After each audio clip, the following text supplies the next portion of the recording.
Let's take a look at what some of the different routes are run by wide receivers and what they are called.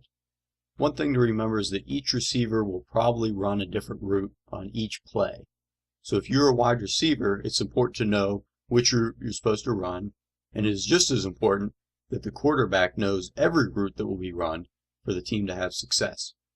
The simplest route is the one with the most names. The fly route, or the seam, or the streak, or the go is when the receiver simply runs in a straight line. You can see how this would allow the receiver to get behind the defenders quickly, particularly if he's fast. Similar to the fly route is the slant, which means that rather than running parallel with the sidelines, the receiver is running at an angle across the field. Next is the curl route, which is also called the hook or the button hook, and as you can see, it means the receiver will run forward and turn around. How far the receiver will run forward may vary. It might be 5 yards, it might be 15, or it could be any distance. As with all these routes, the quarterback will know how far the receiver will be running before the play too. So oftentimes you'll see a quarterback throw the ball before the receiver has even spun around. This way, when he does turn around, he won't have to stand there and wait for the ball, because that would give the defense time to block the pass. The next few routes are mirrors of each other. Here we have the drag route, which means that the receiver will run forward and then turn 90 degrees and run across the field parallel with the line of scrimmage. And just like we saw with the curl route, the distance that the receiver runs before he turns could be any distance. The opposite to the drag route is the out route or the out route. So rather than running over the middle of the field, the receiver will run forward and then turn and run out towards the sidelines.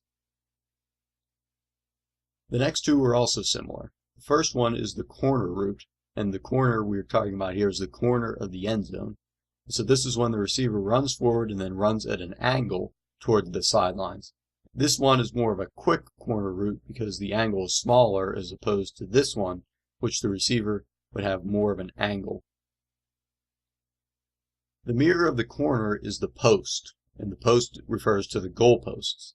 So here the receiver runs forward and then breaks toward those goal posts, which are in the middle of the field. The wheel route is the backwards version of the out route, because here the receiver will run first toward the sidelines and then turn and run up the field. Finally, here's one that is not for wide receivers, but rather for running backs. The flat route is similar to the slant, but it's being run towards the sidelines. It doesn't even have to be at an angle. It can simply be run straight towards the sidelines. What is happening with the flat route is that the defenders will naturally be running towards the quarterback. So all the quarterback would have to do is throw a short pass over the defender's head to the running back.